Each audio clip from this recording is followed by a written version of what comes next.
Save democracy పేరుతో వైఎస్ఆర్సీపీ అధినేత జగన్మోహన్ రెడ్డి తన ఎమ్మెల్యేలు నాయకులందరితో కలిసి కేంద్ర హోంమంత్రి రాజ్నాథ్ సింగ్ ని కలిశారు. ఫిరాయింపులకు సంబంధించి చట్టంలో తీసుకురావాల్సిన మార్పులు, అలాగే తెలుగుదేశం పార్టీ నేతృత్వంలో ఉన్న ప్రభుత్వం అవినీతి చేస్తోంది అని చెప్పి దానికి సంబంధించి ఒక పుస్తకాన్ని కూడా దాదాపు 1,35,000 కోట్ల పైచిలకు అవినీతి ఆరోపణలతో ఎంపరర్ ఆఫ్ కరప్షన్ అనే పేరుతో పుస్తకాన్ని కూడా రిలీజ్ చేశారు. మిగతా పార్టీల అధ్యక్షుని జాతీయ నేతలను కలిసి దీని మీద ఫిర్యాదులు చేశారు. దీని మీద టీడీపీ కూడా తీవ్రస్థాయిలోనే కౌంటర్ ఇచ్చింది. ఆరోపణలు ఉంటే పుస్తకాలు కాదు నిరూపించాలి, అయినా బెయిల్ మీద బయట తిరుగుతున్న జగన్మోహన్ రెడ్డికి చంద్రబాబు మీద ఆరోపణలు చేసే నైతిక హక్కు లేదని చెప్పి కూడా వాళ్ళు విమర్శించారు. దీనికి సంబంధించి వాళ్ళు మనం చర్చలోకి వెళ్దాం. మనతో పాటు జాయిన్ అవుతున్నారు చలసాని శ్రీనివాస్ గారు, ప్రత్యేక హోదా సాధన సమితి కన్వీనర్ గా ప్రస్తుతం వారు పనిచేస్తూ ఉన్నారు, అనలిస్ట్. అలాగే సాకే శైలజానాథ్ గారు, మాజీ మంత్రి, ఆంధ్రప్రదేశ్ కాంగ్రెస్ పార్టీ సీనియర్ నాయకులు. రుద్రరాజ్ పద్మరాజ్ గారు ఎమ్మెల్సీగా ఉన్నారు, ఆంధ్రప్రదేశ్ తెలుగుదేశం పార్టీకి సంబంధించిన ముఖ్య నాయకులు. వెల్కమ్ టు లైవ్ షో అండి. ముందుగా శైలజానాథ్ గారు, రెండు అంశాలు. ఒకటి, ఫిరాయింపులకు సంబంధించి తీవ్ర స్థాయిలో చర్చ జరుగుతోంది. ఇటు ఆంధ్రప్రదేశ్ లో ఎమ్మెల్యేలు అధికార పార్టీలోకి వెళ్లడం కానివ్వండి, ఇటు టీఆర్ఎస్ లోకి ఇక్కడ పార్టీకి సంబంధించి ఎమ్మెల్యేలు వెళ్లడం కానివ్వండి. దీని మీద ఒకటి తీవ్ర స్థాయిలో చర్చ జరుగుతుంది. జాతీయ స్థాయిలో నాయకులను కలిసారు సేవ్ డెమోక్రసీ పేరుతో. అదొక అంశం. అయితే అవినీతికి సంబంధించి, చంద్రబాబు నాయుడు గారి అవినీతికి సంబంధించి ఎంపరర్ ఆఫ్ కరప్షన్ అనే పుస్తకాన్ని వైసీపీ అధినేత జగన్మోహన్ రెడ్డి రిలీజ్ చేశారు. ఎట్లా చూస్తోంది కాంగ్రెస్ పార్టీ రెండు అంశాన్ని? కాంగ్రెస్ పార్టీ రెండు అంశాల్లో ఈ ఫిరాయింపులు అనే దానిపై స్పష్టమైన వైఖరి మాకుందండి. సరే, ఒక పార్టీ సిద్ధాంతాలు నచ్చకనో లేక నాయకుని లక్షణాలు నచ్చకనో వెళ్ళే అవకాశం ఉండొచ్చు. కాకపోతే ఆ పార్టీ ద్వారా సాధించిన పదవులను వదిలేసిపోవడం అన్నది ధర్మంగా ఉంటుంది, ప్రజాస్వామ్య స్ఫూర్తికి అనుకూలంగా ఉంటుంది. పైగా తెలుగుదేశం పార్టీ మేనిఫెస్టోలో దాని యొక్క కార్యక్రమంలో ప్రోగ్రామ్ అండ్ పాలసీలోనే రామారావు గారు ఆ రోజున ఎవరైనా సరే రాజీనామా చేసి నా దగ్గరికి రండి గెలిపిస్తారని చెప్పిన సంగతి గుర్తు చేస్తాను. సో ఈ రెండు విషయాల్ని పక్కకి పెట్టేసి అడ్డగోలుగా తెలుగుదేశం పార్టీ వాళ్ళు వాదిస్తా ఉన్నారు. మమ్మల్ని వస్తూ ఉన్నారు, అభివృద్ధి చూసి వస్తూ ఉన్నారు, మరి ఎలక్షన్లు పోవాలన్నా, నీకు ఎలక్షన్ అంటే ఎక్కువ మోజు, ఇట్లా. సో ఇందులో ఏం లేదండి. సరే, పార్టీలు మారడం మారకపోవడం. నిన్న కర్ణం బలరాం గారు ఒక మాట మాట్లాడారు. ఏం మాట్లాడారంటే, కొద్దిమంది దాచుకున్న డబ్బుని కాపాడుకోవడం కోసం వస్తా ఉన్నారు. ఆయన కామెంట్ ఎన్టీవీలో చూశారు. నేను ఆయనకి ఏమంటారంటే, సరే ఎవరి వారి కారణాల రీతి వాళ్ళు పోతా ఉన్నారు, కానీ రాజీనామా చేసిపోవడం అనేది ధర్మం అండి. ప్రజాస్వామ్యంలో చేసి మరి గెలిచి వాళ్ళు అక్కడ చలామణి కావచ్చు.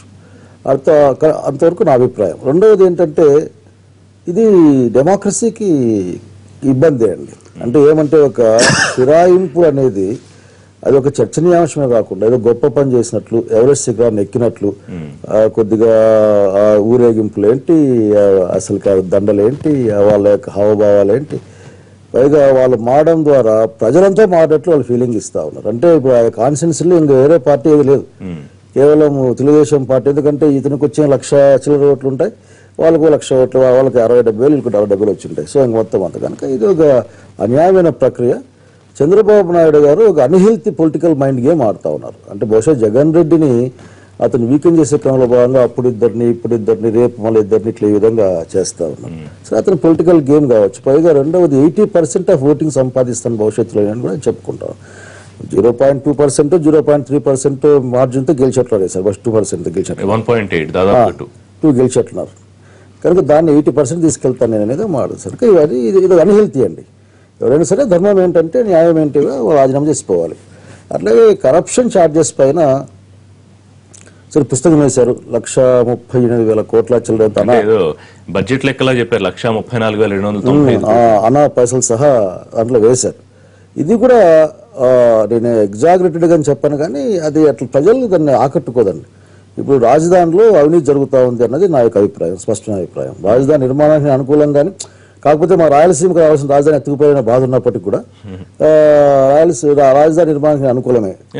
మీకు ఇబ్బంది ఉన్నప్పుడు, లేకపోతే వ్యతిరేకత ఉన్నప్పుడు మీరు పోరాడచ్చు కదా, అవకాశం ఉంది.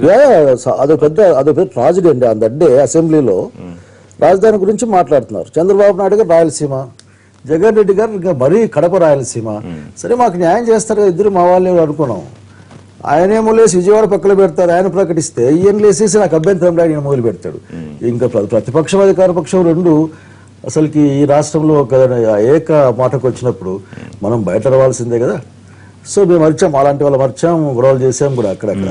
సో వెనక్కి వస్తే ఈ అవినీతి అనే దాన్ని సరే వేశారు. దాన్ని అవినీతి రహిత పాలన సాగుతుంది ఆంధ్రప్రదేశ్లో ఎవరంటే మాత్రం అది అబద్ధం అండి. అది వాస్తవానికి దూరంగా ఉన్న అంశం. ఓకే. ఎందుకంటే చంద్రబాబు నాయుడే స్వయంగా అనేక శాఖల్లో అవినీతి జరుగుతూ ఉందని, ఇసుకలో 1000 కోట్లు పోయాయని, మన్నులు పోయినాయని, అట్లాగే చంద్రన్న కానుకలు అవినీతి జరిగిందని ఆయన ఎగిరిగిరి పడే ఆఫీసర్ల ముందు ఇవన్నీ చూస్తాం.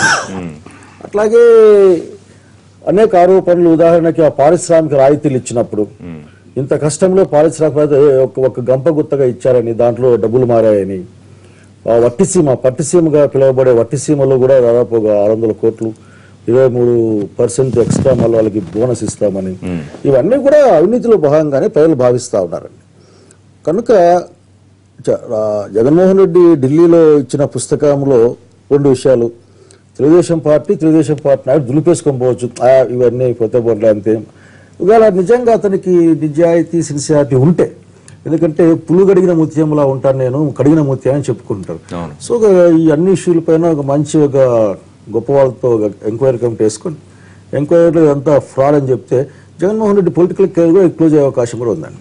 అంటే మీరు ఒక న్యూట్రల్ స్టాండ్ తీసుకుంటాను కాంగ్రెస్ అంతేనంటే, పూర్తిగా వ్యతిరేకించట్లేదు, విభేదించట్లేదు. చంద్రబాబు నాయుడు అవినీతి రహిత పాలనలో మాత్రం లేదండి.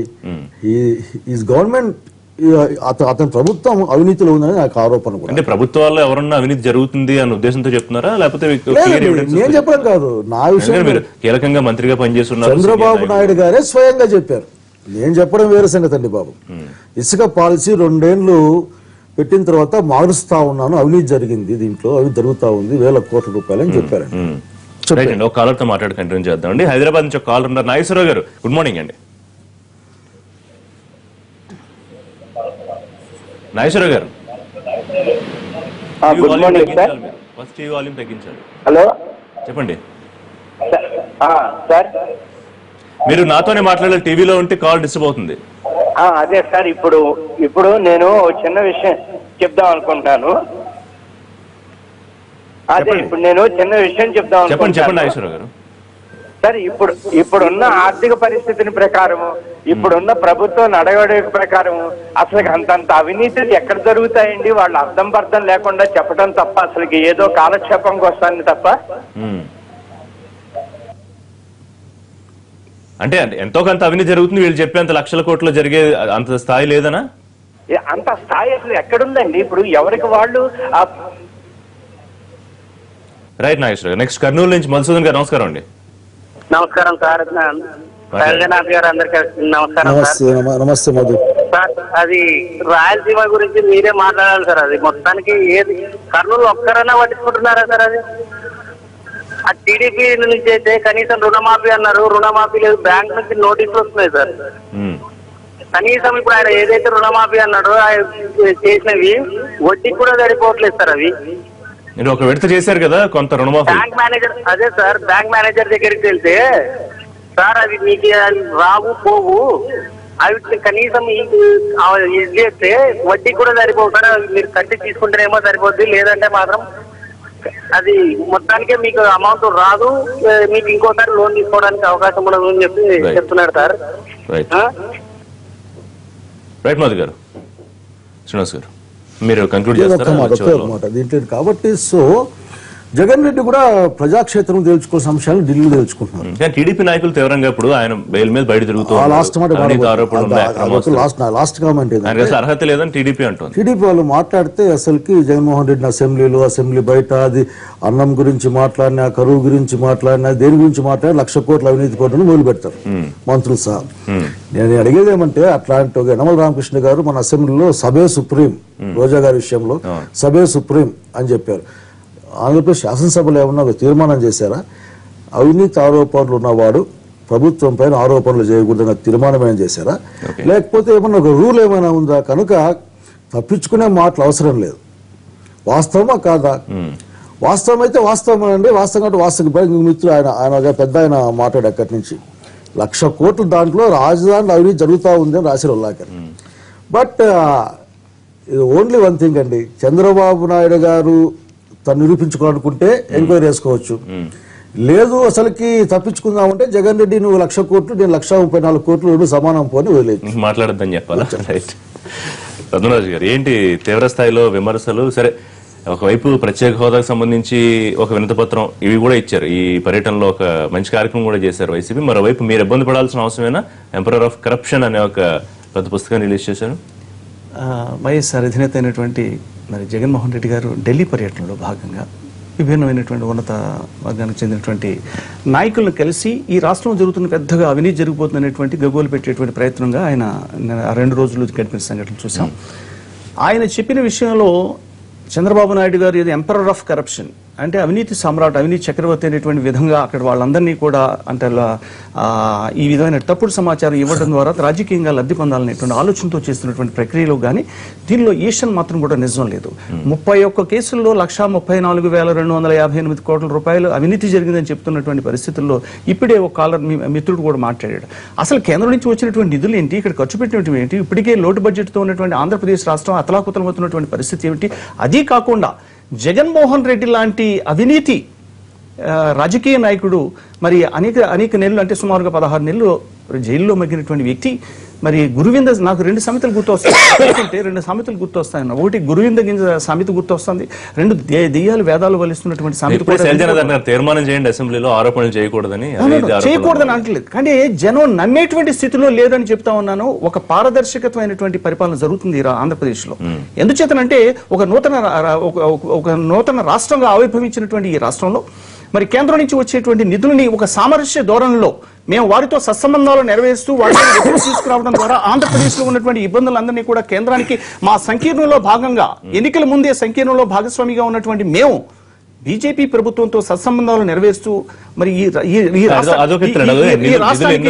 మేలు జరగాలని చూస్తున్నటువంటి తరుణంలో ఈ విధమైనటువంటి ప్రచారం చేయడం ద్వారా కేంద్రం నుంచి వచ్చేటువంటి నిధుల విషయంలో కూడా కొంత నష్టం జరిగేటువంటి విధంగా జగన్మోహన్ రెడ్డి గారు కంకణం కట్టుకున్నారు. ఈ రాష్ట్ర అభివృద్ధిని కుంటుపరచాలనేటువంటి దృక్పథంతో ఉన్నట్టుగా అనిపిస్తుంది తప్ప దీనిలో ఈషన్ మాత్రం కూడా నిజం లేదనేటువంటి మీరు తెలుగుదేశం పార్టీ నాయకులు కూడా చాలా మంది మాట్లాడుతూ ఆంధ్రప్రదేశ్ ప్రజలు ఆయన ఓడించారు కాబట్టి అభివృద్ధి జరగకూడదని ఆయన లక్ష్యం పెట్టుకున్నాడు అన్న అసలు ఏమన్నా సమంజసమా? ఒక ప్రతిపక్ష నాయకుడు ఆయన అభివృద్ధి జరగకూడదని పాటుపడతాడా? అంటే మా వాళ్ళు చెప్పిన దాంట్లో అర్థం ఏమిటంటే ఆ గ్యాప్ అనేటువంటిది జగన్మోహన్ రెడ్డి గారి పార్టీకి వైఎస్ఆర్సీపీకి ఇటు టీడీపీకి సంబంధించి వచ్చినటువంటిది ఆ మార్జినల్ గా ఉన్నటువంటి 1.8% సుమారుగా 5 లక్షలు సుమారుగా ఉన్నటువంటిది.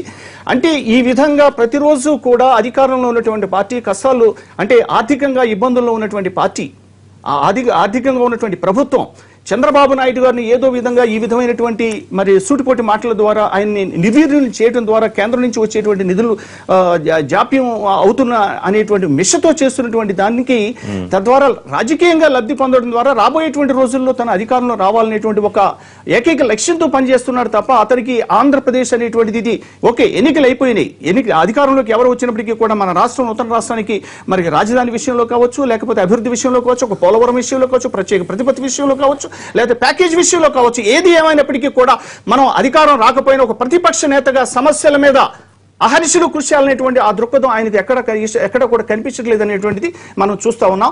ఇకనైనా ఆంధ్రప్రదేశ్ యొక్క అభివృద్ధి సంక్షేమం దృష్ట్యా మీరు చంద్రబాబు నాయుడు గారికి ఒత్తాసు పలకాలమని నేను అంటలేదు, కానీ కనీసం సహకరించండి.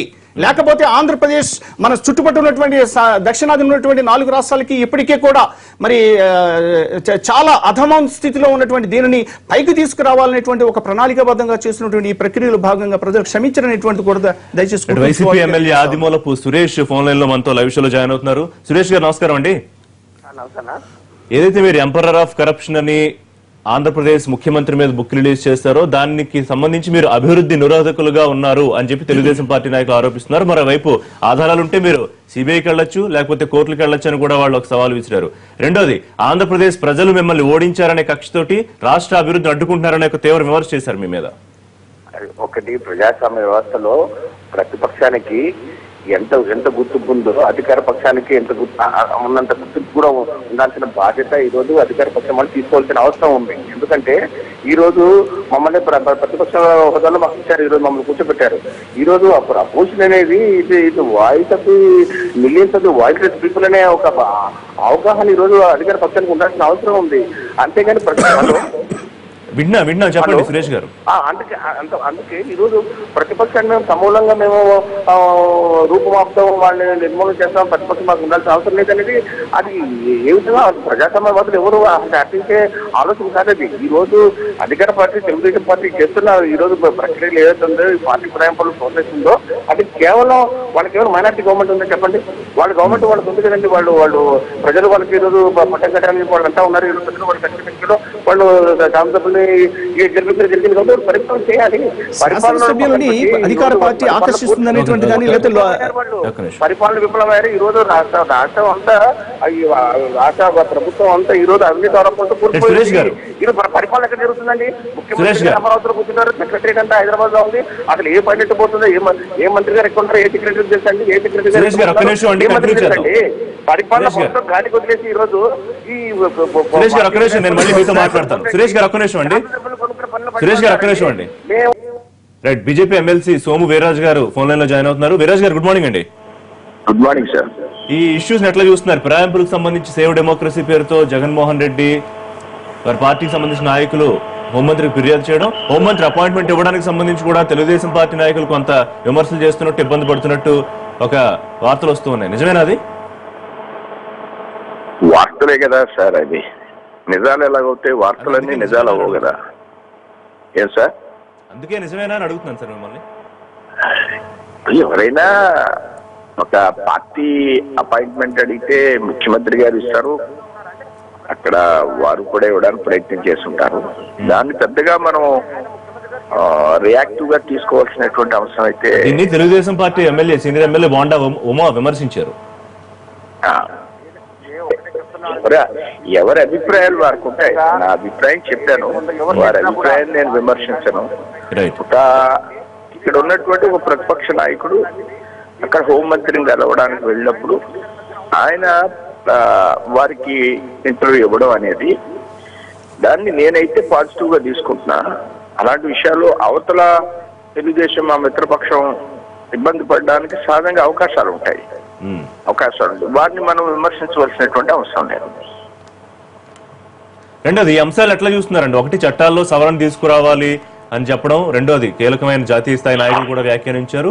రెండోది, అవినీతికి సంబంధించి ఒక బుక్ రిలీజ్ చేశారు వైసీపీ అధినేత చంద్రబాబు అవినీతికి సంబంధించి. అది అర్థం చేసుకోవాలి. ఇప్పుడు అవినీతికి సంబంధించి ఎవరెవరు ఎక్కడున్నారో అనేది అందరికీ తెలుసు. వాళ్ళే అవినీతి గురించి రాష్ట్రంలో మాట్లాడే పరిస్థితి వచ్చింది. నేను ఎందుకంటే ఎక్కువ వ్యాఖ్యానించాను. చెప్పండి వీరాజ్ గారు. అంటే పర్వాలేదు, మీరు మాట్లాడచ్చు. ఇప్పుడు మిత్రపక్షంగా ఉన్న మీరు ఒక విషయం చెప్పారు, అట్లాగే ఈ విషయం కూడా మీరు స్పష్టంగా మీ అభిప్రాయం చెప్పొచ్చు కదా. నా అభిప్రాయం చెప్పాను కదా. అలాంటి స్థితి వచ్చింది అంటే ఒక అవినీతి పరులు జైల్లో ఉన్నవాళ్ళు కూడా అవినీతి గురించి వేసే పరిస్థితి రాష్ట్రంలో ఉత్పన్నమైందా అని నేను మిమ్మల్ని ప్రశ్నిస్తున్నాను. ఇదే విషయానికి సంబంధించి సీనియర్ నాయకుడు మాజీ మంత్రి శైలజనాథ్ గారు ఏమన్నారంటే, అవినీతి ఆరోపణలు ఉన్న వ్యక్తో నాయకుడు వేరే వాళ్ళ అవినీతి గురించి ప్రస్తావించకూడదని ఒక చట్టమో తీర్మానమో చేయండి అసెంబ్లీలో, అప్పుడు మాట్లాడకపోవచ్చు అని అన్నారు. నేను ఏ చట్టాలు ఏ తీర్మానాలు చేయమని అనడం లేదు. అలాంటి పరిస్థితి ఉత్పన్నమైందా అనే ప్రశ్నిస్తున్నాను. అంటే ఇప్పుడు వీరాజ్ గారు ఇక్కడ చూసుకోవాల్సిన అవసరం ఏంటంటే, ఒక బడ్జెట్ పద్దులు లెక్కలాగా 1,34,000 కోట్ల 200 అని ఒక ఫిగర్ తో సహా వాళ్ళు ఒక బుక్ లో పెట్టారు. అంటే అవినీతి జరుగుతోందా, లేకపోతే అంత స్థాయిలో జరుగుతోందా, అసలు లేదని మీరు కొట్టిపడేస్తున్నారా? నేను ఏది దీని మీద నా విషయాన్ని నేను స్పష్టంగా చెప్పాను. స్పష్టత లేదు వీర్రాజు గారు, స్పష్టత లేదు. స్పష్టత నాకైతే ఉంది, మీరు క్యాచ్ చేసే విధానంలో ఉంటారు. మరొకసారి చెప్పండి, అంటే అవినీతి జరుగుతోందా, జరగట్లేదా, కేవలం ఆరోపణలే చేస్తున్నారా జగన్మోహన్ రెడ్డి గారు? నేను ఏం జరుగుతుంది అనే దాని గురించి ఆయన పుస్తకం వేసే తీరుని ఆశ్చర్యం వ్యక్తం చేస్తున్నాను నేను. అంటే ఎంత ధైర్యం ఉంది రాష్ట్రంలో పుస్తకం వేయడానికి అని. అంతకంటే నేను ఎక్కువ చెప్తున్నాను. ఎనివే, మీరు కొంత ఇబ్బంది పడుతున్న పరిస్థితి, మిమ్మల్ని ఇబ్బంది పెట్టే ఆలోచన లేదు. థ్యాంక్ యూ వీర్రాజు గారు, ఫోన్ లోకి వచ్చి మాట్లాడారు. Live show Suresh phone line లో ఉన్నారు, వైసీపీ ఎమ్మెల్యే. సురేష్ గారు, దెబ్బనికి వచ్చా వైసీపీకి ఒకవైపు ఫిరాయింపుల మీద పోరాడుతూ ఉంది. ఇవాళ మరో ఎమ్మెల్యే గుట్టిపాటి రవికుమార్ జాయిన్ అవబోతున్నారు తెలుగుదేశం పార్టీలో. 2 రోజులాగి మరో ఎమ్మెల్యే రాజశేఖర రెడ్డి ఆయన కూడా జాయిన్ అవబోతున్నారు. మైసూరారెడ్డి సీనియర్ నాయకుడు రాజీనామా లేఖను అధినేతకు పంపించారని ఇప్పుడే మన దగ్గర బ్రేకింగ్ అప్డేట్ వస్తుంది. సురేష్ గారు చెప్పండి. మైసూర్ రెడ్డి గారు కూడా వెళ్ళిపోతున్నారంటే ఎందుకంటే ఇప్పుడు ఎమ్మెల్యేలు వెళ్తున్నారంటే సరే మీరేవో ప్రలోభాలనో లేకపోతే 20-30 కోట్లు పెట్టి కొంటున్నారనో అన్నారు. మరి మైసూర్ రెడ్డి గారు ప్రస్తుతం సీనియర్ నాయకుడు, మీరు ఏరుకోరు తెచ్చుకున్నారు పార్టీలోకి, మరి ఆయన ఎందుకు వెళ్ళిపోతున్నారు? ఒకటి మనం గమనించాల్సింది ఏంటంటే వైఎస్ఆర్ కాంగ్రెస్ పార్టీ కేవలం 5 వసంతాలు పూర్తి చేసుకున్న చిన్న ప్రాంతీయ పార్టీ. ఇప్పుడు అన్ని పార్టీలు చూస్తున్నట్టే. సో సంస్థాగతంగా మేము ఇంకా నిలదొక్కుంటూ మేము ముందుకు పోతున్నాం. మీరు ఒకసారి గమనించినట్టు పార్టీ సురేష్ గారు 67 మంది ఎమ్మెల్యేలు గెలిపించుకుని అతిపెద్ద పార్టీగా అవతరించిన పార్టీ వైసీపీ. ఈ రోజు 67 శాసనసభ్యులకు వచ్చాము, 7 మంది పార్లమెంట్ మేము గెలిపించుకోవడం జరిగింది. ఖచ్చితంగా మాకు ఈ రోజు ఆర్డర్ బస్ ఏదైతుందో, ముఖ్యంగా ఓటింగ్ బేస్ ఏదైతుందో మీరు మన ఎలక్షన్ లో చూడడం జరిగింది. 50% ప్రజలు ఖచ్చితంగా మాకు ఓటేయడం జరిగింది. మాకు అధికారం కట్టబెట్టలేకపోయారు, కానీ ఖచ్చితంగా ప్రతిపక్షం కూడా మాకు ఇవ్వడం జరిగింది. కాబట్టి ఈ రోజు మా ఆర్డర్ లో కూడా ఇంకా ఇప్పుడు ఇతర పార్టీల నుంచి ఇచ్చిన వాళ్ళు కూడా ఖచ్చితంగా వైఎస్ఆర్ కాంగ్రెస్ పార్టీలో గెలవడం జరిగింది. ఈ రోజు ఏ విధంగా మరి వాళ్ళ ఆలోచన విధానం ఏముందో ఒకసారి మరి మనం కాదు. నేను అడిగిన ప్రశ్న, ఎమ్మెల్యేలు వెళ్ళిపోతుంటే మీ అధినేత వాళ్ళని అమ్ముడిపోతున్నారు 20-30 కోట్లనో లేదా 40 కోట్లనో ఒక లెక్క చెప్తున్నారు. మైసూర్ రెడ్డి గారు ఏ అవసరం, ఏ ప్రలోభం లేకపోతే దేనికోసం వెళ్ళిపోతున్నారు ఒక సీనియర్ నాయకుడు అని అడిగాను నేను. అని ఒకటి చెప్పండి, సిద్ధాంతపరంగా ఎవరైనా కూడా పార్టీ విధి విధానాలు కాకపోతే పార్టీలో చేరడం జరుగుతుంది. అదే పార్టీ మరి జెండా అయితేనేమి అజెండా అయితేనేమి మనం ఎలక్షన్ లో పోటీ చేయడం జరుగుతుంది. పోటీలో తర్వాత మనం గెలిచిన ఓడినా కూడా దానికి సిద్ధాంతాలను ముందు తీసుకోవడానికి ప్రతి సభ్యులు ప్రయత్నం చేయాల్సిన అవసరం ఉంది. మైసూర్ రెడ్డి గారు ఎలక్షన్ లో పనిచేసి చాలా కాలం వారు ఈ పార్టీలు ఎందుకు వచ్చారో అప్పుడు ఒకసారి మనం వెనక్కి తిరిగి చూసుకుంటే మనకు సమాధానాలు దొరుకుతాయి. ఆ రోజు మరి రాజ్యసభ ఎంపీగా ఉన్నప్పుడు ఆ రోజు తెలుగుదేశం పార్టీ వాళ్ళు 2వ దఫా ఆయనకు మరి అవకాశం ఇవ్వలేని పరిస్థితి, దాని తర్వాత జరిగిన పరిణామాల్లో నేపథ్యం ఒకసారి మనం గమనించుకోవాల్సిన అవసరం ఉంది. వ్యక్తిగతంగా వారి ఆలోచన మనం చెప్పలేం కదా. ఈ రోజు వారు ఇప్పుడు కొంతమంది సంస్థాగత సిద్ధాంతపరంగా విభజించితే సంతోషం, అది పార్టీలో ప్రజాస్వామ్యం ఉన్నట్టే కదా. తెలుసు, చూద్దాం ఆయన ఏ కారణం చెప్తారో. పార్టీ నుంచి బయటకు వెళ్తూ కాసేపట్లోనూ రేపు చెప్పే అవకాశం ఉంటుంది కదా. సురేష్ గారు ఒక నిమిషం అండి, మీరు దయచేసి లైన్ లోనే ఉండండి, మాట్లాడుతూ మీతో. శ్రీనివాస్ గారు మీ ఒపీనియన్ ఇప్పటిదాకా చెప్పలేదు. సో జరుగుతున్న ఫిరాయింపుల మీద చట్టాలని మార్చాలి అనే వీళ్ళు ఒక డిమాండ్ చేయడం లేకపోతే విజ్ఞప్తానండి, దాని మీద జాతీయ స్థాయి నాయకులు కూడా దాదాపు అదే వాయిస్ వినిపించారు. మరోవైపు జరుగుతున్న పరిణామాలు, అవినీతికి సంబంధించి ఆరోపణలు. ఆంధ్రప్రదేశ్ రాష్ట్రం ఏర్పడినప్పుడు కాంగ్రెస్ పార్టీకి మెజారిటీ లేక ప్రజా సోషలిస్ట్ పార్టీ నేతగా ఉన్న ప్రకాశం పంతులు గారిని ఒక్కళ్ళనే కూడా ఆహ్వానించి ఆయన చేశారు. అప్పటి నుంచి ఫిరాయింపుల పర్వం అనేది ఏదన్నా కానీ ఒక నడుస్తూ ఉంది. దాని తర్వాత మనం చూస్తేనండి, ఎన్టీ రామారావు గారు ముఖ్యమంత్రి ఉండగా తెలుగు బిడ్డ తెలుగునాట ఓడిపోయిన తర్వాత రామ్టెక్ అక్కడికి వెళ్తే ఆంధ్రప్రదేశ్లో ఆయన నిలబెట్టాలని చెప్పి నంద్యాల నుంచి ఆయన్ని గెలిపించి ఒక ప్రధానమంత్రి చేసిన తర్వాత 6 పార్లమెంట్ సభ్యుల్ని కాంగ్రెస్ పార్టీ తీసుకుంది ఆ రోజు. ఆ తర్వాత తెలుగుదేశం పార్టీ కూడా, నేను వాళ్ళ వరుసగా చూసుకుంటే ఒక వైఎస్ఆర్ కాంగ్రెస్ పార్టీ మాత్రం ఆఖరిలో మొన్న ఏదైతే ఉందో అందరు ఎమ్మెల్యేలు, అప్పుడు రామారావు గారు తీసుకున్న నేను కూడా అందరు ఎమ్మెల్యేలు రాజీనామా చేసి రావాలని ఆదరణ గారు తర్వాత రత్తయ్య గారు ఇద్దరు రాజీనామా చేసి ఆ రోజు పార్టీలో 82లో చేరారు. వైఎస్ఆర్ కాంగ్రెస్ పార్టీ కూడా ఆఖరికి అందరు ఎమ్మెల్యేలు రాజీనామా చేయించమని పోరాడి సాధించింది. అది చరిత్ర. అది ఇవాళ సిచ్యువేషన్ చూసుకుంటేనండి, భారతీయ జనతా పార్టీ ఇవాళే హరీష్ రావత్ గారు చాలా స్పష్టంగా ఆధారంతో 50 కోట్ల రూపాయలు ఇచ్చి మమ్మల్ని, అంటే ఏం జరిగిందో అక్కడ హిమాచల్ ప్రదేశ్ లో హైకోర్టు ఏం చెప్పిందో స్పష్టంగా ఉంది. ఇంత దారుణంగా ప్రజాస్వామ్యాన్ని ఇంత పరిహాసం చేశారు. అందువలన తప్పనిసరిగా మీరు అన్నట్లు రాజ్యాంగ సవరణ, తీవ్రమైన రాజ్యాంగ సవరణ జరగాలి. అనర్హత వేటు ఖచ్చితంగా పడాల్సిందే. ఎన్ని కారణాలు చెప్పినా సరే, ఇప్పుడు నేను మిగతా పార్టీని, ఇప్పుడు చంద్రబాబు నాయుడు గారు 2004 నెగ్గిన తర్వాత 2009 వరకు 1-2 ఎమ్మెల్యేలు తప్పితే మిగతా నెగ్గిన 50-57 మందిలో చాలా మంది కాపాడుకున్నారు. వైఎస్ఆర్ కాంగ్రెస్ పార్టీ నేనేమంటున్నా, వాళ్ళు రాజీనామా చేస్తున్న అటు చేరినా, ఇటు తెలుగుదేశం పార్టీని టీఆర్ఎస్ చేరినా, కాంగ్రెస్ ని చేరినా, ఎక్కడ చేరినా తప్పనిసరిగా నైతిక విలువలు పాటించి రాజీనామా చేసి వెళ్లాల్సిందని ఒక ఉదాత్తమైన ఒక ఏదైతే ఉందో దాన్ని పాటించాలని కోరుకోవాలి. కానీ వెళ్ళిన వాళ్ళందరూ డబ్బులు కని చెప్పలేం. బొబ్బుల రాజా సుజయకృష్ణ రంగారావు గారికి 20 కోట్లు 50 కోట్లు తక్కువ అని చెప్పలేమండి. అది అందువలన ఒకసారి వైఎస్ఆర్ కాంగ్రెస్ పార్టీ కూడా ఆత్మవిమర్శ చేసుకోవాలి. స్పీకర్ పరిధిని తప్పించి ఎలక్షన్ కమిషన్ పరిధిలోకి తీసుకెళ్లేలాగా ఆర్డినెన్స్ తప్పనిసరిగా ఎలక్షన్ కమిషన్ కి ఏదైతే మీరు అన్నారో, ఎలక్షన్ కమిషన్ కేంద్ర ప్రభుత్వం యొక్క చెప్పు చేతలు ఉండే సంస్థలు కాకుండా శేషన్ గారు గారిని, కేజీరావు గారిని ఆ రోజు ఎలాగా అద్భుతంగా చేశారో, ఇండిపెండెంట్ గా ఉన్న, ఇండిపెండెంట్ లేకుండా తమ యొక్క వాళ్ళని దాంట్లో అపాయింట్ చేసే విధానాన్ని సవరించి దానికి ఒక ఇండిపెండెంట్ స్టేటస్, స్పెషల్ దానికి జ్యూరీ కమిటీ ఒకటి ఏర్పరిచి దాన్ని పరిపుష్టం చేసిన తర్వాత దాంట్లో తీసుకెళ్లాలన్న వాదన సమంజసమైంది. రెండో వాదన అవినీతి గురించి మాట్లాడుతూ ఉన్నారు. ఇప్పుడు ఒక పార్టీ మీద ఇంకో పార్టీ అవినీతి ఆరోపణలు చేస్తూ ఉంటే ప్రజలు అర్థం చేసుకుంటారు. అంటే ఈ పార్టీలన్నీ కూడా ఇలాంటి అవినీతిపరమైన పార్టీలు అని చెప్పి ప్రజలకు క్లారిటీ వస్తుంది. వాళ్ళ మిగతా వాళ్ళకి సామాన్యమైన ప్రజలు గమనిస్తూ ఉన్నారు. ఇంకొక విషయం, బాబు జమానా అవినీతి ఖజానా అని కమ్యూనిస్ట్ పార్టీలు ఒక పుస్తకం వేశాయి. ఆ కమ్యూనిస్ట్ పార్టీలు వెళ్ళి 2009లో చంద్రబాబు నాయుడు గారితో పొట్టు పెట్టుకున్నాయి. రాజా ఆఫ్ కరప్షన్ అని గౌరవనీయులు మైసూర్ రెడ్డి గారి ఆధ్వర్యంలో తెలుగుదేశం పార్టీ ఒక రాజశేఖర రెడ్డి గారి మీద ఒక పుస్తకం వేసింది అవినీతి.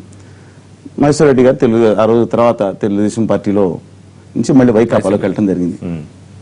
అలాగే చంద్రబాబు నాయుడు గారు మాట్లాడితే జగన్మోహన్ రెడ్డి గారిని 1,00,000 కోట్ల లేకపోతే మిగతా పార్టీ 1,00,000 కోట్ల అవినీతి చేశారనేది బాగా ప్రజలు ఎస్టాబ్లిష్ చేయగలిగారు. అంటే అది వాస్తవాన్ని చెప్పడానికి వీల్లేదండి, ఎంతో దాంట్లో దానికని చెప్పి 1,35,000 కోట్లని 400 ఉంటే గ్రామటికల్ గా లేకపోతే టెక్నికల్ గా ఫిగర్స్ ఇచ్చినా సరే వాస్తవానికి ఇందాక పెద్దలు చెప్పినట్టు వాస్తవానికి సజానంద గారు చెప్పారు ఒక రాజధానికి 1,00,000 కోట్ల అవినీతి జరిగిందని. ఇలా కాకుండా వాస్తవ ప్రాతిపదికగా చేస్తే అర్థం ఉంటుంది. కానీ నేను ఒక తెలుగుదేశం పార్టీకి ఉన్న ఇబ్బంది ఏంటంటే ఒక విమర్శ వచ్చినప్పుడు దాన్ని సౌహృదంతో స్వీకరించాల్సిన బాధ్యత ఉండాలి. ఆ బాధ్యత నుంచి తప్పుకుని దట్టి వెళ్తుంది. ఎందుకంటే అఖిలపక్ష కమిటీ ఒక్కటి కూడా వేసిన పాపాన పోలేదు. ఇవాళ ఎవరేమన్నా ప్రతిపక్ష పార్టీకి ఇవాళ 55 సీట్లు 56 సీట్లు ఎన్ని సీట్లు ఉన్నా సరే ఒక ప్రతిపక్ష పార్టీ తమ ఇబ్బందులు చెప్తున్నప్పుడు పాతది నువ్వు అవినీతి చేసావంటే ప్రజలు ఈ రెండు పార్టీని ఆశించుకునే పరిస్థితి వాళ్ళే తెచ్చుకుంటా ఉన్నారు. ఇది కాదు. నిజంగా కనుక జగన్మోహన్ రెడ్డి గారు అవినీతి చేశారని రాష్ట్ర ప్రభుత్వం భావిస్తే ఇమ్మీడియట్ గా కమిటీ వేయించి తప్పనిసరిగా వారి మీద చర్య తీసుకోవాలి. చంద్రబాబు నాయుడు గారు అవినీతి అన్నప్పుడు ఇంతకుముందు రాజశేఖర రెడ్డి గారు ఉన్నప్పుడు ఆయన మీద ఎందుకు ప్రూవ్ చేయలేకపోయారని మాట్లాడుతున్నారు.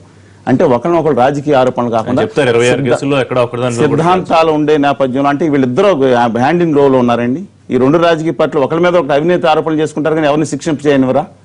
ఇది సరైన అట్లా కాకుండా వాస్తవ ప్రాతిపదిక మీద తీసుకుంటే తెలుగుదేశం పార్టీ ప్రభుత్వం ఆరోపణలు ఎవరు చేసినా జగన్మోహన్ రెడ్డి గారు చేస్తే తప్పు ఏంటండి? ఒక ప్రతిపక్ష నాయకుడు కావాలంటే దాని మీద చర్య తీసుకోమనండి. ఒక ప్రతిపక్ష నాయకుడు ఆరోపణ చేస్తున్నప్పుడు లేదా మిగతా ప్రతిపక్షాలు ఆరోపణ చేస్తున్నప్పుడు దాని మీద తప్పనిసరిగా స్పందించి ఒక న్యాయ విచారణ కమిటీ వేయటం కానీ ఒక పారదర్శకంగా ఉండే వ్యవస్థలో అవినీతి ఏదైనా జరుగుతున్నప్పుడు లేదంటే మిగతా విషయాల్లో ఒక అఖిలపక్షం ఇంతవరకు ఒక్క అఖిలపక్షం వేసిన పాపన పోలేదు. మేము అమరావతి రాజధాని అక్కడ కావాలనుకుంటే ఎంత దుర్మార్గులు ఎంతమంది దాన్ని అడ్డుకోవాలని చూస్తా ఉన్నారు. ఘోరంగా దాన్ని ఒక ఆంధ్రులకు ఆత్మఘోరంగా క్యాపిటల్ రాకుండా చేయాలని చూస్తా ఉన్నారు. దాన్ని మేము కావాలంటున్నాం. దాన్ని తప్పనిసరిగా మేము రిపోర్ట్ దేశంలో రిపోర్ట్ ఇచ్చిన ఒకే ఒకళ్ళు మేము. కానీ దాని మీద ఒక ఆరోపణ వచ్చినప్పుడు మిగతా అన్ని పక్షాలను పిలవటం దాని మీద ఏం చేయాలో చేయటం అనేది వాళ్ళే దాని అవకాశం ఇస్తున్నారు. ఇవ్వకూడదు, సవరించుకోవాల్సిన బాధ్యత. ఎందుకంటే అధికార పక్షం మీద ఉందండి. వాళ్ళ ప్రతిపక్షాన్ని అవినీతి ఆరోపణ చేసిన అర్థం లేదు.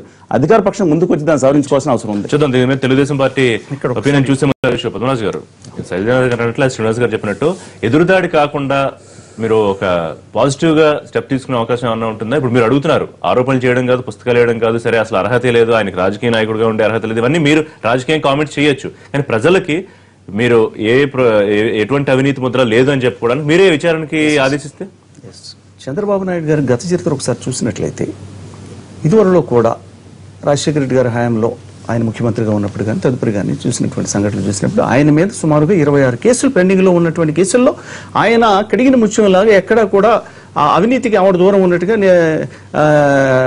అది క్లియర్ కట్ గా తెలిసినటువంటి సత్యం అది. అదేవిధంగా జగన్మోహన్ రెడ్డి గారి గురించి చూసినట్లయితే ఇప్పుడే చూసాం. మిత్రులు చెప్పినట్టుగా ఆయన 1,00,000 కోట్లని ఇంకోటి అనేది జరిగింది, జైల్లో ఉండటం జరిగింది. ఆయన వల్ల అనేక మంది ఐఏఎస్ ఆఫీసర్స్ కానీ కొంతమంది పొలిటీషియన్స్ కానీ వీళ్ళందరూ కూడా జైల్లో మగ్గినటువంటి సందర్భాలు ఉన్నాయి. కాబట్టి అందుకనే చెప్పాను 2 సామెతలు నాకు గుర్తొస్తా ఉన్నాయి. గురువింద గింజ సామెత, దెయ్యాలు వేదాలు వల్లించినటువంటి వ్యవహారంలో దీనిలో ఎందుకంటే రాజకీయం కోసమే చేస్తున్నటువంటి ప్రక్రియగా కనిపిస్తా ఉంది. అది పారదర్శకతకి నిలుటం చంద్రబాబు నాయుడు గారు. ఆయన ఉన్నదంతా కూడా ఓపెన్ గా చెప్పేటువంటి పరిస్థితుల్లో చెబుతా ఉన్నాడు. ఈ రోజు రాష్ట్ర ప్రభుత్వం అభివృద్ధి కోసం అహర్నిశలు కృషి చేస్తున్నటువంటి వ్యవహారం. ఇక మిత్రులు శ్రీనివాస్ గారు మాట్లాడుతూ ఒక విషయం అన్నారు, అఖిల పక్షాన్ని ఎందుకు తీసుకువెళ్ళలేదు అమరావతి విషయంలో కానీ ఇంకో విషయంలో కానీ స్పెషల్ స్టేటస్ అనేటువంటి వ్యవహారంలో ఆయన మాట్లాడి ఉండొచ్చు. ఎస్ చేయొచ్చు. కానీ ఉన్నటువంటి పరిస్థితుల్లో వీళ్ళు ఉద్దేశం చూసినట్లయితే అఖిల పక్షంలో ఉన్నటువంటి ప్రముఖమైనటువంటి నాయకులు ప్రతిపక్షంలో ఉన్నటువంటి జగన్మోహన్ రెడ్డి గారు కానీ లేదా ఆ పార్టీకి సంబంధించినటువంటి వాళ్ళు కూడా ప్రతిరోజు కూడా చంద్రబాబు నాయుడు గారిని ఏదో విధమైనటువంటి సమస్యల వలయంలో కుక్కి ఎక్కడా కూడా ముందుకు కాలు వేయకుండా చూడాలనేటువంటి ప్రతిపక్షం ఒక అభివృద్ధి పదంలో ముందుకు వెళ్లాలనేటువంటి ఆలోచనతో కానీ నిర్మాణాత్మకమైనటువంటి సూచనలు చేయాలనేటువంటి సత్సంకల్పం కానీ ఉన్నట్లయితే ఇప్పటికే అది జరుగుండేది. కానీ ఇటువంటి పరిస్థితుల్లో క్లిష్టమైనటువంటి రాష్ట్రం ఉన్నటువంటి పరిస్థితుల్లో ఆర్థికంగా ఎంతో ఇబ్బంది పడుతున్నటువంటి పరిస్థితుల్లో ఈ విధంగా మళ్ళీ వెళ్ళి కేంద్రంతో ఒక సత్సంబంధాలు ఉండి రాష్ట్ర అభివృద్ధి కోసం వారితో ఒక మంచి సామరస్య ధోరణిలో అక్కడి నుంచి మనం డబ్బు తీసుకురావాలనేటువంటి ధోరణితో మోడీ గారిని అనేక పర్యాయాలు కలిసి ఈ రాష్ట్ర పరిస్థితులన్నీ కూడా కూలంకషంగా చెప్పినటువంటి సందర్భాలు అక్కడ ఉన్నటువంటి వాతావరణాన్ని కాలుష్యం చేయడానికి ప్రయత్నం చేసే ఈ వ్యక్తులను తీసుకువెళ్ళడం వల్ల ఎంత లాభం ఉంటుందో దయచేసి శ్రీనివాస్ గారు ఒకసారి సింహావలోకనం చేసుకున్నటువంటి గతంలో జరిగిన సంఘటన కూడా తెలుస్తుంది. ఇప్పుడు కూడా వెళ్ళి ఇటువంటి పరిస్థితుల్లో కూడా వెళ్ళి ఢిల్లీ వెళ్ళి రాజ్నాథ్ సింగ్ గారితో సిబిఐ ఎంక్వైరీ వేయండి, ఆ ఎంక్వైరీ వేయండి, ఈ ఎంక్వైరీ అనేటువంటి చెప్తున్నారు తప్ప ఇక్కడ తప్పు జరిగింది దాని మీద మీరు ఏ విధంగా మీరు ముందుకు వెళ్తారనేటువంటిది డైరెక్ట్ గా వచ్చి అడగచ్చు. సో మీ వర్షన్ ప్రకారం వెళితే వాళ్ళు సిబిఐ ఎంక్వైరీ కావాలని కోర్టులకు వెళ్ళడం తప్ప మీ వైపు నుంచి అయితే విచారణ కోసం ముందుకెళ్లే పరిస్థితి లేదు. నేను అదే చెప్పాను, చంద్రబాబు నాయుడు గారి గత చరిత్ర చూసినట్లయితే ఈ పుస్తకాలు వేసిన సిపిఐ కూడా ఇటువంటి పుస్తకాలు వేసిన తర్వాత కూడా సయోధ్య కలిపి 2009లో మహాకూటమిని కూడా ఏర్పాటు చేసినటువంటి సందర్భాలు కూడా చూసాం. దీనిలో ఆయన ఏ కోశానా కూడా అవినీతికి ఆమడదూరంలో ఉన్నాడు, ఎక్కడా కూడా అవినీతిని ఎంకరేజ్ చేయట్లేదు. మరి ఇంకొక విషయం చెప్పాలా, శల్యనాథ్ గారు మాట్లాడుతూ మరి చంద్రబాబు నాయుడు గారు అవినీతి ఉందనేటువంటిది అంగీకరించారు అనేటువంటిది కూడా భాష్యం చెప్పారు. అసలు ఈ విషయం ఏమిటంటే కొన్ని డిపార్ట్మెంట్ లో కాస్త అవినీతి జరుగుతుంది. అవినీతి అనే corruption is a universal phenomenon. ఒక క్లారిటీ ఇవ్వాలండి. Corruption is a universal phenomenon అని చెప్పి నాడు ప్రధానిగా ఉన్నటువంటి శ్రీమతి ఇందిరాగాంధీ, మరి కాంగ్రెస్ పార్టీ కూడా అందరూ కూడా ఇష్టపడేటువంటి వ్యక్తిగా ఉన్నటువంటి ఆమె ఆ రోజుల్లోనే చెప్పినటువంటి పరిస్థితి. నేననేది కరప్షన్ ని రూల్ అవుట్ చేయడానికి, నిర్మూలించడానికి, ఎరాడికేట్ చేయడానికి ఖచ్చితంగా తెలుగుదేశం ప్రభుత్వం చేస్తుంది, కానీ దాన్ని మినిమైజ్ చేయడానికి ప్రయత్నం చేస్తుంది, కానీ టోటల్ గా ఎరాడికేట్ చేయడానికి అంత సామాన్యమైనటువంటి ఇన్ జనరల్ కాదు. రెండు అంశాల మీద రెస్పాండ్ అవ్వండి. ఒకటి, జగన్మోహన్ రెడ్డి గారు ఇవాళ అవినీతి పేరుతోనో ఈ ఢిల్లీ పర్యటన చేయడం వల్ల బ్రాండ్ ఇమేజ్ ఇప్పుడే అభివృద్ధి చెందుతున్న నవ్యాంధ్రప్రదేశ్ బ్రాండ్ ఇమేజ్ దెబ్బతినదా అని తెలుగుదేశం పార్టీ వర్షన్. ఇంకోటి అయితే అవినీతి ఆరోపణ మీద ఆదేశించడానికి ఇబ్బంది లేదు నాకు, ఇవాళ రాజధాని భూముల మీద నేను విచారణకు ఆదేశిస్తే అది ఎప్పటికి తేలేనో అప్పటిదాకా నిర్మాణం ఆగిపోతుంది, భూములు ఇచ్చిన రైతులు నష్టపోయి కృష్ణాలో మునుగుతారని మన ముఖ్యమంత్రి గారు ఈ ప్రారంభోత్సవం సందర్భంగా చెప్పారు. దాన్ని ఏకీపిస్తున్నారు రెండు సందర్భాలు. అసలు ఈ రెండు ఏంటి నాకు అర్థం కావడంలే. ఒకటి, స్పష్టంగా చంద్రబాబు నాయుడు కరప్షన్ అవినీతి రహిత ముఖ్యమంత్రి అని చెప్తే ఈ రాష్ట్రం ముక్కున వేలేసుకుంటుంది. ఫస్ట్ రాజకీయాల్లో డబ్బుల యొక్క ప్రాబల్యాన్ని, కుల ప్రాబల్యాన్ని పెంచినవాడు చంద్రబాబు నాయుడు. స్పష్టంగా రామారావు కూడా కాదు, పెంచినవాడు. సరే, ఆయన చరిత్ర పరిశీలించిన తర్వాత ఈ నిర్ణయాన్ని వచ్చాను ఆఖరికి. అంశాలు అదే కులాన్ని ప్రేరేపిస్తున్నారు అనేటువంటి వ్యవహారం చెప్పారు. కులం డబ్బు అనేటువంటిది గతంలో చూసినటువంటి కాంగ్రెస్ ప్రభుత్వం అధికారంలో ఉన్నప్పుడు కుల ప్రాతిపదికన, అంటే కాంగ్రెస్ అంటే మీకు తెలుసు ఏ కులానికి ఎక్కువ కొంచెం ప్రాతినిధ్యం ఎక్కువగా ఉంటుంది అనేటువంటి, అప్పుడు కేబినెట్ లో ఉన్నటువంటి ఆ కులానికి సంబంధించినటువంటి ఎంతమంది కేబినెట్ మంత్రులు ఉన్నారు, ఇదే చంద్రబాబు నాయుడు గారు సామాజిక వర్గానికి సంబంధించినటువంటి మంత్రులు ఎంతమంది ఉన్నారంటే ఒకసారి ఆలోచించినటువంటి ఎవరు కులాన్ని ప్రోత్సహిస్తున్నారు అనేటువంటిది కూడా అర్థమవుతుంది అనేటువంటిది. ఒక విషయం రాజుగారికి చెప్పేది ఏంటంటే, నిజంగా రాజుగారిని పోయి లోపలికి వెళ్ళి మాట్లాడుకుంటే ఆంధ్రప్రదేశ్ రాజకీయాల్లో కుల ప్రాబల్యం పెరిగింది చంద్రబాబు నాయుడు గారు వచ్చిన తర్వాతనే. అది ఆ పక్కన ఈ పక్కన ఏ పక్కన పక్క పెట్టండి. రెండవది, ఆయన అవినీతి రహిత ముఖ్యమంత్రి, అవినీతి రహితంగా ఉన్నాడని చెప్తే ఆఖరికి నవ్విపోతారు. చెప్పుకుంటే బాగుండొచ్చు కాక, నిరూపించాలంటే ఇంకా అంత పెద్ద లిస్ట్ చదవాలి. ఏవేవి కోర్టులో స్టే ఉన్నాయి, ఏవేవి రిజెక్షన్ ఉన్నాయి. నేను ఏంటంటే దీంట్లో సింపుల్ ఇష్యూ, దున్నపోతుల్లాగా వర్షం పడ్డట్లు ఊలించుకుందాం అనుకుంటే సంబంధంలో వాడు దొంగ, వాడిదో అని అనుకోవచ్చు. ఒక్క విషయం అండి బాబు, ఈయన చంద్రబాబు నాయుడు చాలా కష్టాల్లో ఉన్న చంద్రబాబు నాయుడు 5 కోట్లతో బస్సు కొనుక్కుంటాడు. కష్టాల్లో ఉన్న చంద్రబాబు నాయుడు స్పెషల్ ఫ్లైట్ తప్ప మామూలు ఎకానమీ క్లాస్లో వెళ్ళడు. ఫస్ట్ క్లాస్ కష్టాల్లో చంద్రబాబు నాయుడు గారు ఇంకా అదే బ్లాక్ లో సెక్రటరియట్లు ఇంకా రిపేర్లు చేస్తూ ఉంటారు. ఇంటికి రిపేర్, ఇవన్నీ కలిసి ఒక 300 కోట్ల బస్సు టీవీలో నేను చూసిన 300 కోట్ల రూపాయలు. అంతేకాకుండా కనీసం ఒక 5 స్టార్ కనుక ముఖ్యమంత్రి గారు పాపం కష్టపడతా ఉన్నారు, 5 స్టార్ స్థాయిలో కష్టపడతా ఉన్నారు. నేనదేమంటే బ్రాండ్ ఇమేజా? ఏం బ్రాండ్ ఇమేజ్ అండి? అసలుకి చంద్రబాబు నాయుడు బ్రాండ్ ఇమేజ్ దెబ్బతినబట్టి ఇప్పటికి 10 ఏళ్ళు అయిందండి. చంద్రబాబు గారు బ్రాండ్ ఒక్క నిమిషం, నేను ఈ మాట మాట్లాడలే. ఆంధ్రప్రదేశ్ బ్రాండ్ అంబాసిడర్ నేనే అని ముఖ్యమంత్రి గారే స్వయంగా ప్రకటించుకున్నారు కాబట్టి నేను మాట్లాడుతున్నాను. నేను ఒక నిమిషం, చంద్రబాబు నాయుడు గారు ఈరోజు బ్రాండ్ ఇమేజ్ దెబ్బ అంటే ఇప్పుడు ఒక ప్రజలకు సంబంధించిన రాజధాని పారదర్శకంగా ఎటువంటి అనుమానాలు లేకుండా అన్న చెప్పినట్లు కడితే అక్కడ నీకేం దాని మీద దెబ్బతింటుందా? జగన్ రెడ్డి వదిలిపెట్టేసేసేయండి, జగన్ రెడ్డిని పక్క పెట్టేసేయండి, జగన్ రెడ్డి ఏం బుక్ చేశాడు దాన్ని పక్క పెట్టేద్దాం. అట్లాగే ఇసుకలో అవినీతి జరిగిందా లేదు చెప్పుకోండి, అంతెందుకు చంద్రన్న కానుకల్లో అవినీతి జరిగింది అని ముఖ్యమంత్రి గారే ప్రకటించారు. ఎంక్వైరీ వేశారా? యాక్షన్ తీసుకున్నారా? ఊరికి అధికారులపైన ఎగిరేరు పడతారేంటి?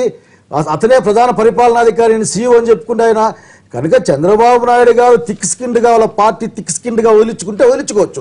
నిజంగా వాళ్ళు ఏమన్నా నిజాయితీ పనులు అయితే ఎంక్వైరీ వేసుకోమనండి, వేసుకోకపోతే మానేయమనండి. మీ అంశాలను చూస్తారు పరిగణలో తీసుకుంటుందా లేకపోతే వైసీపీ తీసుకోమని చెప్పారు. చూద్దాం అండి. ఇవాళ 15 సంవత్సరాలు పూర్తి చేసుకుని టీఆర్ఎస్ ప్లేనరీ చేసుకుంటోంది. 16 సంవత్సరాలకు అడుగు పెడుతూ దానికి సంబంధించి ఖమ్మంలో భారీ సభకు ఏర్పాట్లు జరుగుతున్నాయి. అక్కడి నుంచి తాజా అప్డేట్స్ మా కరెస్పాండెంట్ చారీ లైవ్ లో అప్డేట్ చేస్తారు. చారీ, మరి కాసేపట్లో టీఆర్ఎస్ ప్లీనరీ ప్రారంభం కాబోతుంది. 10 గంటలకు ప్రారంభమయ్యే ఈ ప్లీనరీ సమావేశం పార్టీ జెండా ఆవిష్కరణతో ప్రారంభమవుతుంది. ఆ తర్వాత అమరవీరులకు నివాళులర్పించడం, ప్రధానంగా ఖమ్మం జిల్లా నుంచి ప్రాతినిధ్యం వహిస్తున్నటువంటి ఎమ్మెల్సీ పల్లా రాజేశ్వర్ అతిథులకి స్వాగతం పలకడం, ఆ తర్వాత జిల్లా మంత్రి తుమ్మల నాగేశ్వరరావు ప్రసంగం ఉంటుంది. ఆ తర్వాత అధ్యక్ష ఉపన్యాసం కేసీఆర్ చేశారు. ప్రధానంగా ఈ రోజు జరిగే ప్లీనరీ సమావేశంలో పార్టీకి ప్రభుత్వానికి మధ్య కోఆర్డినేషన్ కు సంబంధించినటువంటి వ్యవహారాలన్నింటి మీద కూడా ఒక దిశానిర్దేశం చేయబోతున్నారు. ఇప్పటికే టీఆర్ఎస్ అధికారంలోకి వచ్చిన తర్వాత జరుగుతున్నటువంటి పథకాలలో ప్రధానంగా మిషన్ కాకతీయ కావచ్చు, భారీ నీటి ప్రాజెక్టులకు సంబంధించినటువంటి వ్యవహారం కావచ్చు, సంక్షేమము, విద్యుత్, ఇలాంటి అంశాలన్నిటి మీద ఈ రోజు తీర్మానాల్లో ప్రధానంగా వీటి మీద ఎక్కువ ఫోకస్ చేయబోతుంది. అయితే ఈరోజు మరొక అంశాన్ని కూడా కీలకంగా టీఆర్ఎస్ ప్లీనరీ కేంద్రానికి ముందు ఉంచబోతుంది. ఎందుకంటే ఏపీ పునర్విభజన చట్టంలో ఉన్నటువంటి అంశాలన్నింటినీ వెంటనే అమలు చేయాలనే ప్రధాన డిమాండ్ ఉండబోతుంది. దీంట్లో భాగంగా మొట్టమొదటి ప్రతిపాదన అసెంబ్లీ నియోజకవర్గాల పెంపు అనే అంశాన్ని మొదటి ప్రాధాన్యత అంశంగా తీస్తుంది. కాబట్టి వెంటనే పార్లమెంట్లో ఈ బిల్లును ప్రవేశపెట్టి వెంటనే దీనికి సంబంధించినటువంటి ప్రక్రియ ప్రారంభించాలని ప్రధానంగా డిమాండ్ చేయబోతుంది. ఇక పునర్విభజన చట్టంలో తెలంగాణకు రావాల్సినటువంటి హక్కులు, వాటాలు, ఇలాంటి అంశాలన్నింటినీ కూడా కేంద్రం కొంత తాత్సారం చేస్తుందనే అభిప్రాయంతో టీఆర్ఎస్ ఉన్నటువంటి నేపథ్యంలో ఈ అన్నిటి మీద కేంద్రం ముందు ప్రధానమైనటువంటి డిమాండ్ను ఉంచబోతుంది. ఇక ఖమ్మం వేదికగా చేసుకునే ఈ రోజు జరుగుతున్నటువంటి ప్లీనరీలో సాయంత్రం బహిరంగ సభ ఏర్పాటు చేశారు. బహిరంగ సభకు సంబంధించినటువంటి ఏర్పాట్లు కూడా ఇప్పటికే పూర్తయినటువంటి నేపథ్యంలో పార్టీ ప్లీనరీ సమావేశానికి సుమారు 4,000 ప్రతినిధులను ఆహ్వానించారు. ఇప్పటికే ప్రతినిధులంతా ప్రాంగణంలోకి వస్తున్నటువంటి పరిస్థితి కనబడుతుంది. 10 గంటలకు ప్రారంభమయ్యే ఈ సమావేశంలో ప్రధానంగా అన్ని అంశాలను పార్టీ కార్యకర్తలకు, ఇటు నాయకులకు, ప్రభుత్వానికి సలహాలు, సూచనలు ఇవ్వబోతున్నారు. మొత్తానికి 2019 ఎన్నికలు లక్ష్యంగా పార్టీలో జరుగుతున్నటువంటి పరిణామాలు, పార్టీ బలోపేతం, ఇతరత్ర అంశాల అన్నిటి మీద కూడా ఎక్కువగా ఈ ప్లీనరీలో ఫోకస్ చేయబోతున్నారు. ఇక ఈ రోజు కేసీఆర్ చేసే అధ్యక్ష ఉపన్యాసంలో పార్టీకి, అటు ప్రభుత్వానికి సంబంధించినటువంటి కోఆర్డినేషన్ ఎలా ఉండబోతుంది, పార్టీ కార్యాచరణ కావచ్చు, పార్టీలో ఉన్నటువంటి పోస్టుల భర్తీ లాంటి అంశాలంటి మీద కూడా మరోసారి క్లారిటీ ఇవ్వబోతున్నారు. Right, thanks షారీ. ప్లీనరీ సమావేశాలకు సంబంధించి తాజా అప్డేట్స్. శ్రీనివాస్ గారు, బ్యాక్ టు యూ. ఈ విషయాలకు సంబంధించి మనం మాట్లాడుకునే విషయాలకు సంబంధించి కంక్లూడ్ చేయండి షో క్లోజ్. ఒకటిగానండి, ఇటు కాంగ్రెస్ పార్టీ కానీ, అటు వైకాపా కానీ, ఇటు తెలుగుదేశం పార్టీ కానీ ఏదైతే ఇతరులపై ఆరోపణలు చేస్తా ఉన్నారో, ఇప్పుడు 1,00,000 కోట్లు, 1,25,000 కోట్లు ఏదో ఫిగర్ బాగానే ఉంటుంది కానీ మేము నమ్మటానికి వీలు. దాంట్లో వాస్తవాలు కొన్ని ఉండొచ్చు, కానీ అబోధ కల్పన. ఆయన రాజా ఆఫ్ కరప్షన్ కాబట్టి ఎంపరర్, చక్రవర్తి ఆఫ్ కరప్షన్ అని చెప్పి ఒకళ్ళు 1,00,000 కాబట్టి 1,35,449 కోట్లు ఒకళ్ళు చేసుకుంటారు. That is different issue. కానీ ప్రజలకు న్యాయం జరుగుతుంది. ఎందుకంటే వీళ్ళు చేసే అవినీతి ఆరోపణలు ఏదైతే ఉన్నా దాంట్లో ఎంత వాస్తవం ఉన్నా ప్రజలకు వాస్తవం తెలుస్తుంది. రెండో విషయం, నేను చాలా ఇంపార్టెంట్ విషయం ఒకటేనండి, జగన్మోహన్ రెడ్డి గారు వెళ్ళి మాట్లాడే ఢిల్లీలో తమిళనాడు తరహాలో ఇవాళ అందరూ కలిసి ఒక్కటై కేంద్రాన్ని ఎందుకు నిలదీయలేకపోతున్నారు, ఒక్కటి ఎందుకు అవ్వలేకపోతున్నారు? ఎవరైతే ఒక పార్టీకి ఇబ్బంది ఉంటే ఉండొచ్చు. ఇవాళ ఆంధ్రప్రదేశ్ ప్రజలకు దాదాపు 1,40,000 ఖాళీ ఉద్యోగాలు అన్నారు. మిగతా యువతకి దాదాపు 3.5 లక్షల ఉద్యోగాల కల్పనలో 10,000, 20,000 కల్పించే సమయంలో వాళ్ళు బాధపడతా ఉన్నారు. మధ్యతరగతి బాధలు లేవు, విభజన హామీలు లేవు. 16,000 కోట్లకు 2,300 కోట్లు, 3,300 ఇచ్చి నోరు మూసుకోమంటున్నారు ఈ రాష్ట్ర ప్రభుత్వానికి, అది ప్రజలని. ఇలాంటి నేపథ్యంలో అందరూ కలిసి, నా విజ్ఞప్తి ఏంటంటే, సరే ఈ గొడవ, రాజకీయ ఆరోపణలు, ప్రత్యారోపణలు అందరూ కలిసి ఢిల్లీకి వెళ్ళి కేంద్రం నిలదీస్తేనే ఆంధ్రప్రదేశ్ ప్రజలకు న్యాయం జరుగుతుంది, ఆంధ్రుల ఆత్మగౌరవానికి భంగం కలగదు. అఖిలపక్షాన్ని తీసుకెళ్ళాలి. రైట్, థ్యాంక్ యూ శ్రీనివాస్ గారు, థ్యాంక్ యూ శైలజానాథ్ గారు, థ్యాంక్ యూ పద్మరాజు గారు, అలాగే ఫోన్ లైన్ లోకి వచ్చిన సురేష్ గారు కూడా థ్యాంక్ యూ వెరీ మచ్. ఇది వాళ్ళ లైవ్ షో. మరిన్ని లైవ్ అండ్ పొలిటికల్ అప్డేట్స్ కోసం చూస్తూనే ఉండండి. అఖిలపక్షం